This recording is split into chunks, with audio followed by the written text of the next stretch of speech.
the Screen Guild Players.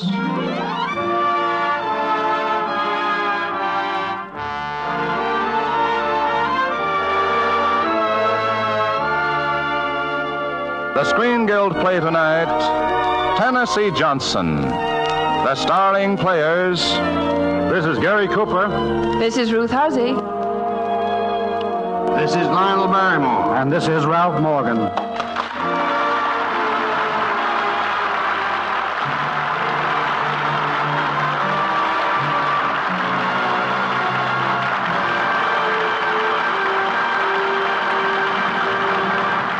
Tonight presents the Screen Guild Players in a radio adaptation of the Metro-Goldwyn-Mayer picture, Tennessee Johnson.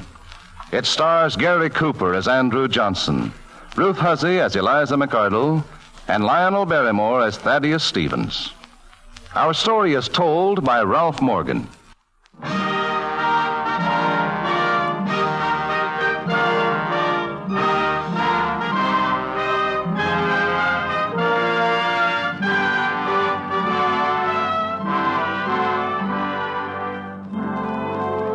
In the early 1830s, Andrew Johnson left Raleigh, North Carolina, and headed west, a runaway apprentice tailor with a price on his head. And he didn't stop in his flight until he reached Greenville, Tennessee. There, Andy Johnson quit running and opened a tailoring shop, bartering his services for the necessities of life. And on his second business day, he made the most successful trade of his career. He was in his new shop, nailing up a shelf, when a young woman entered. Good morning, Mr. Johnson. We haven't exactly met, have we? I'm Eliza McArdle from the library across the street. Morning, miss. Everyone's so pleased to have a tailor in Greenville again. Thank you, miss. That bundle of clothes I left here yesterday is ready. I'll take them now. Oh, so it was you left them. Well, there ain't nothing been done to them clothes, miss. Those clothes. I didn't know what you wanted done. Well, my note, the instructions were plainly written. I know, miss, but, well, I can't read. Well, will you please lengthen the dress 2 inches at the hem and mend the tear in the cloak? I'll have them fixed tomorrow. And how much will it cost, Mr. Johnson? Miss, I can't write no more than I can read. I ain't asking no favors from anybody, but a fair bargain's a fair bargain. I don't understand. Besides, you know about books. Well, little, Mr. Johnson, but I asked you how much my work will cost. And you speak nice. Them clothes, I said. Yes, I corrected you. It just slipped out. I got to learn to speak right. Now, you speak about the nicest I know of. Miss McArdle, I'll sew you all the clothes you can bring me homespun for if you'll learn me to read and write. Well, your proposal, Mr. Johnson, seems rather unusual. The speaking I'd get from listening to you. I'll have to think it over. I'm making you a fair offer. I never had no chance to learn. Will you learn me? I have never had a chance to learn. Will you teach me? I have never had a chance to learn. Will you teach me?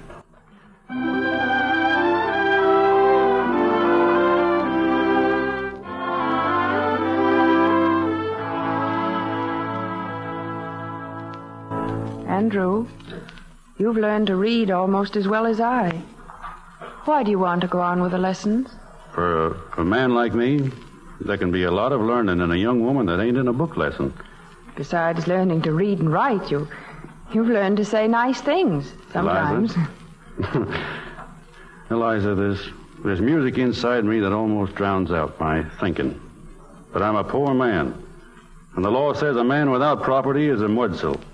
For any other man to wipe their boots on. Why, no law says that. Don't have to say it. It's true, ain't it?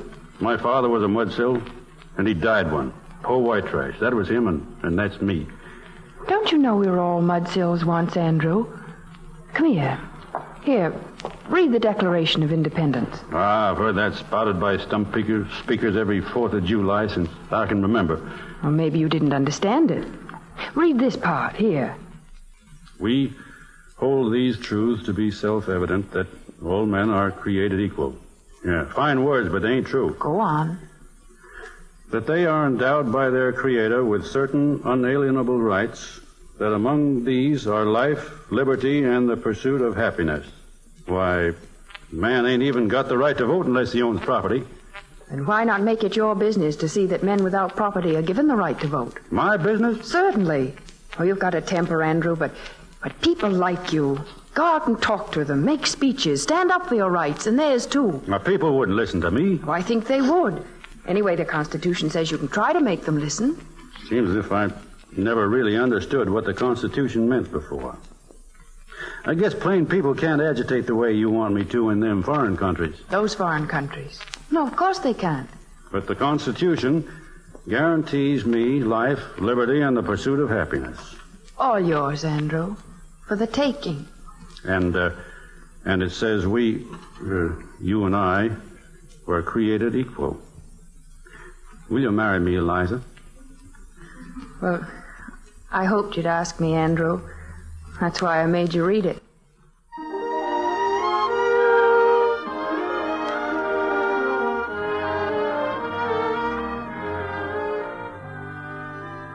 After their marriage, Andrew Johnson began his lifelong political fight for the common man, guided and inspired by Eliza.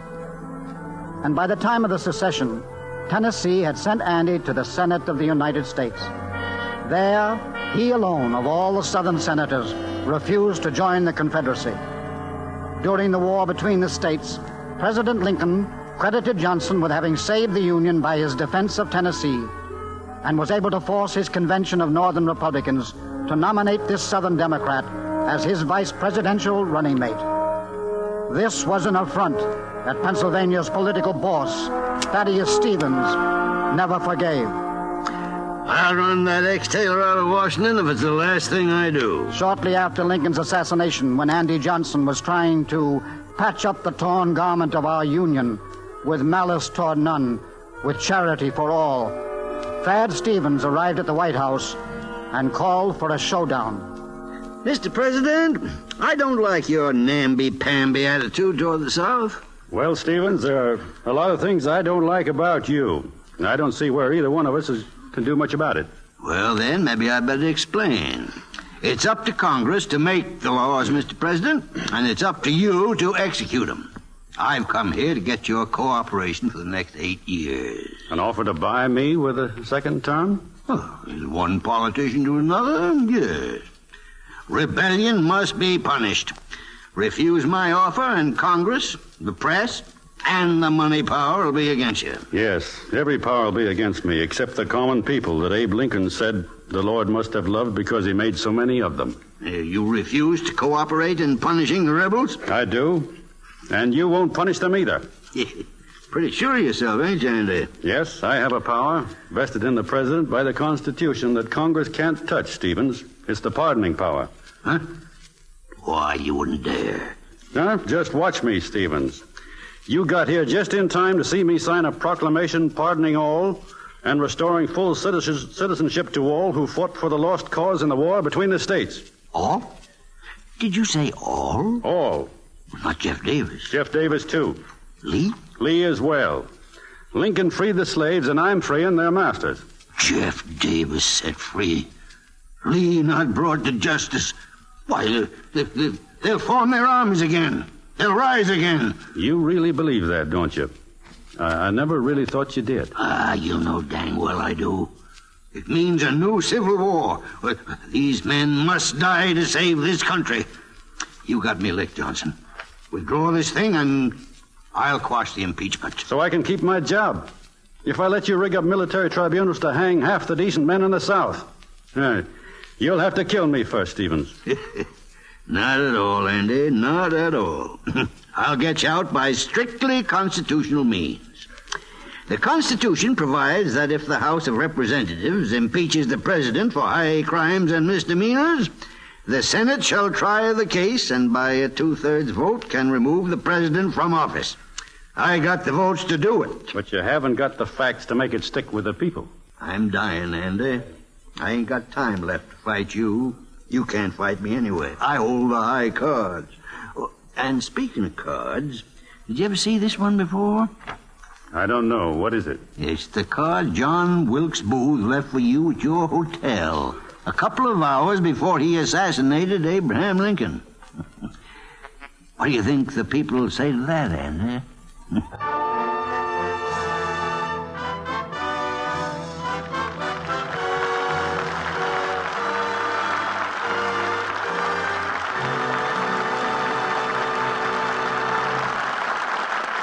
And so the curtain falls on the first act of Tennessee Johnson, starring Ruth Huzzy, Gary Cooper, Lionel Barrymore, and Ralph Morgan.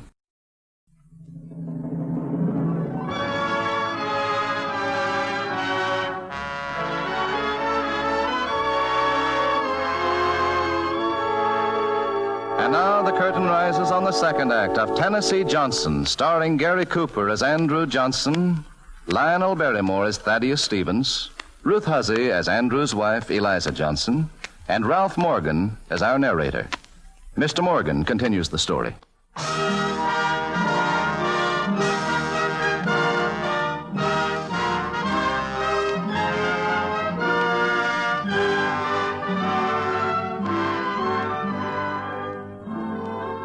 The night that Andrew Johnson refused to barter his principles for his presidential position, Thaddeus Stevens suffered a stroke. But as soon as the vindictive old man had recovered, he and his gang began the assassination of another president. But this political murder was to be accomplished by strictly constitutional means. The President of the Senate pro tempore recognizes the spokesman for the House of Representatives. In the name of the House of Representatives and of all the people of the United States, we do impeach Andrew Johnson, President of the United States, of high crimes and misdemeanors.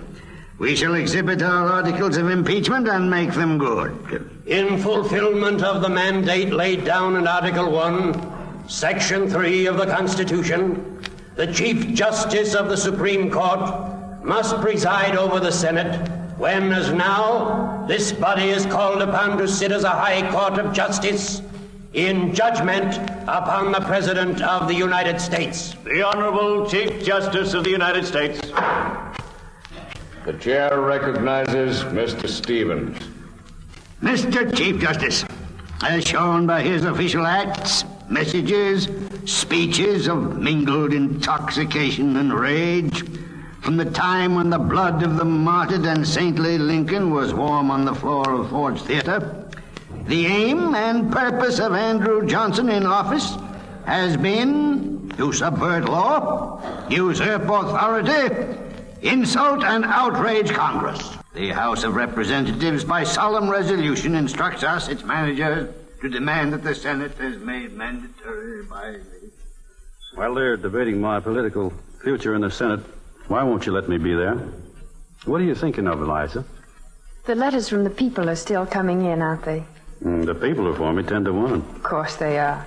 That wire from Greenville. I remember it word for word. 2 million of us voted to put you in. How come then 36 senators can put you out? I loved that, too. But wasn't there something else in that wire? About a trainload of men with guns if you needed them? What are you getting at, Eliza? I was thinking what your words told them the night Mordecai Milligan was killed is what your acts must tell them now. No violence. The law. You see, dear, this trial is rousing passions that are too terrible as it is. How can I help it if people get stirred up? I'm a bit stirred up myself. Excuse me, Eliza. I have an appointment with Thad Stevens. Andrew, dear, don't do exactly what Thad Stevens wants you to do. My dealings with Stevens have been all in private. I've been waiting for the day when I could stand up and face him before the American people. And as you and Stevens rage at each other, using bitter, angry words as weapons, the people will use weapons that aren't words. Riots and bloodshed. Perhaps 10 men will die, perhaps 10,000. Darling, win or lose, the evening years will be good to spend together back in Tennessee. And we shall sleep well if no man dies because of what you do or say. All right, Eliza. You win. You and Thad Stevens.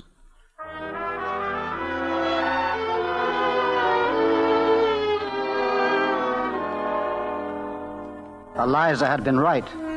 Thad Stevens did want Andy Johnson to appear in the Senate chamber. And when Andy did not arrive, Stevens was furious. He demanded that the president be dragged before the chamber like a common criminal. But the demand was refused by Chief Justice Chase, who, like everyone else in the chamber, knew that the impeachment proceedings were an absolute frame-up. It was then that Thaddeus Stevens played his trump card, implying that Andrew Johnson had been involved in the conspiracy to assassinate Abraham Lincoln. And as evidence, he offered the confession signed by George Atzerow, one of the convicted conspirators, to substantiate his implication. When Johnson heard of this final calumny, he and Eliza hurried to the Senate. Mr. Chief Justice, the closing speech for the defense will be made at his own desire by the respondent. That is in order. The President may proceed.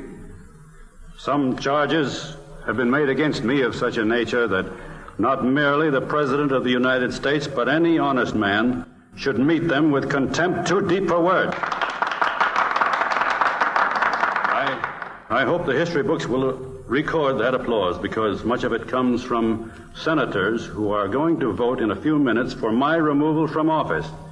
And I can sense that nearly all of you feel the disgrace it is to the Senate and to the whole country that our political differences should lead to the concoction of a plot of this kind. Mr. Chief Justice! Mr. Chief Justice! I rise because the great criminal himself must not be permitted with diabolical cunning to win cheap applause and mislead certain senators by proclaiming himself guilty of a crime of which he is not accused. Murder is directed only against a single life. Andrew Johnson, your crimes were directed at the life of your country. I charge you with no such trivial offense as murder. No, I never believed in that confession of Asterotes. Is that all you have to say, Stevens? Yes, I think that'll be about enough, too. Senators, my crime is not contained in the flimsy charges trumped up in the articles of this impeachment. My crime appears to have been one of misunderstanding. I thought the war had ended. It seemed so. No enemy confronted us on any field. The hand of friendship was stretched out, and I clasped it. Is forgiveness a crime? My enemies think so. They are not willing to forgive. They have not permitted the duly elected senators and representatives of the southern states to assume their rightful places in these chambers. The man most responsible for the fact that we are still at war, although the guns are silent, is Thaddeus Stevens. I wish to say that he is a sincere man. It is his honest view that by pardoning the Confederate leaders, I made inevitable another civil war. If I am removed from office, there will be no government of the United States but a self-perpetuating tyranny based upon bayonets, confiscation, and disfranchisement. Lincoln fought the war to restore the Union. But while those Southern members are barred from their desks, there is no Union. Senators, while we were fighting one another, a European tyrant seized our sister republic of Mexico. If we continue a divided nation, the day will come when armies and fleets from overseas will conquer and enslave not only our Central and South American brethren, but ourselves. As our forefathers knew, united we stand, divided we fall. Senators, the issue before you and before the country is not my fate as an individual. It is the issue of union or disunion, and upon its solution depends, for our descendants, if not for ourselves, our nation's survival or its destruction. The event is in the hand of God.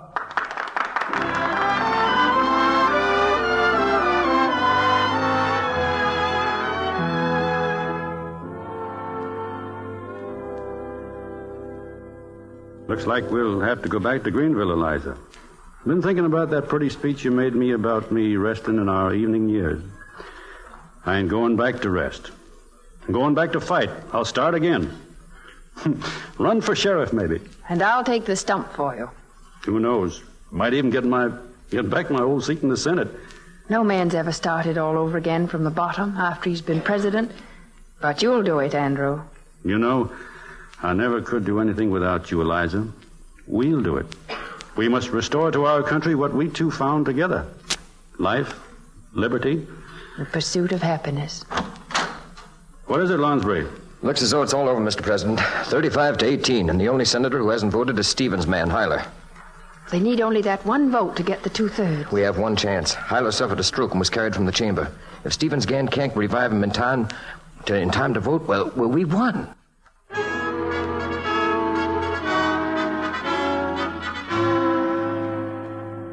You heard me. Get a stretcher and bring Hyler in here. But he's unconscious. Andrew Johnson, President of the United States, has been adjudged guilty by 35 senators. 18 have adjudged him not guilty. Hyler just came to, Thad. They're dragging him in here. Therefore, 2/3 not having judged him guilty. Mr. Chief Justice, Senator Hyler has returned to the floor. He has publicly announced he was going to vote guilty. That vote is essential to save this country. Mr. Chief Justice, the roll call was completed. The president stands acquitted by one vote. Under the rules, any senator who appears on the floor before the result has been announced is entitled to vote. The chair has not completed the announcement. The clerk will call Senator Hyler's name. Mr. Hyler. Yeah? Mr. Senator Hyler, how say you? Is the respondent, Andrew Johnson, President of the United States, guilty or not guilty? My vote has been pledged, but I cannot go before my Maker as an accomplice in this conspiracy. Not guilty.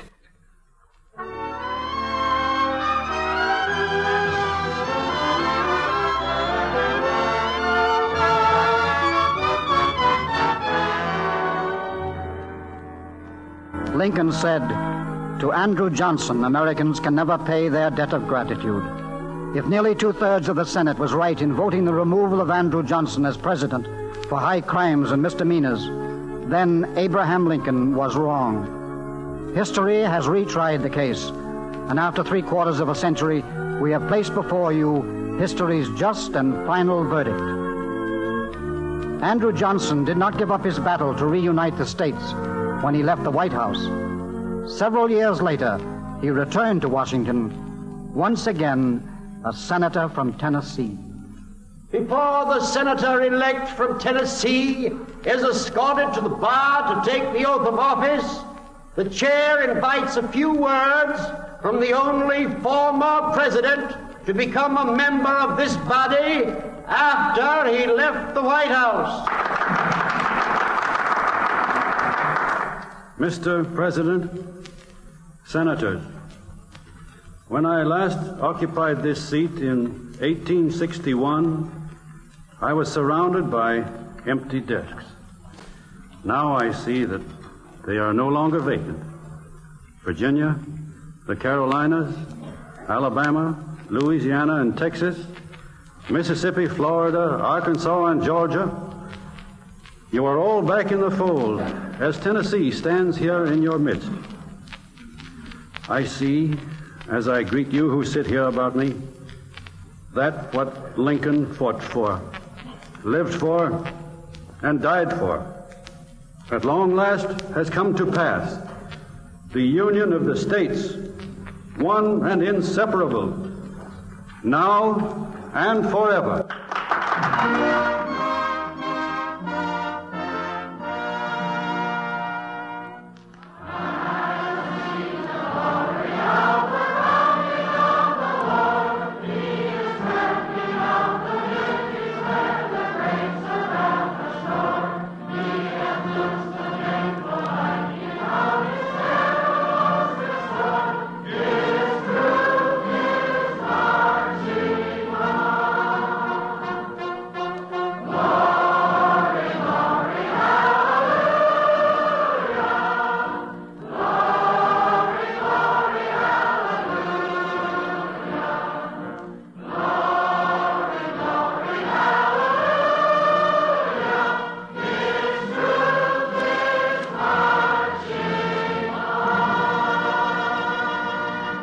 Thank you, Lionel Barrymore, Gary Cooper, Ruth Huzzy, and Ralph Morgan for appearing tonight with the Screen Guild Players and for telling us the story of Tennessee Johnson. It was our great pleasure to be here, Mr. Bradley. Music on tonight's program was arranged and conducted by Wilbur Hatch. Truman Bradley speaking, saying thank you and good night. This is the Columbia Broadcasting System.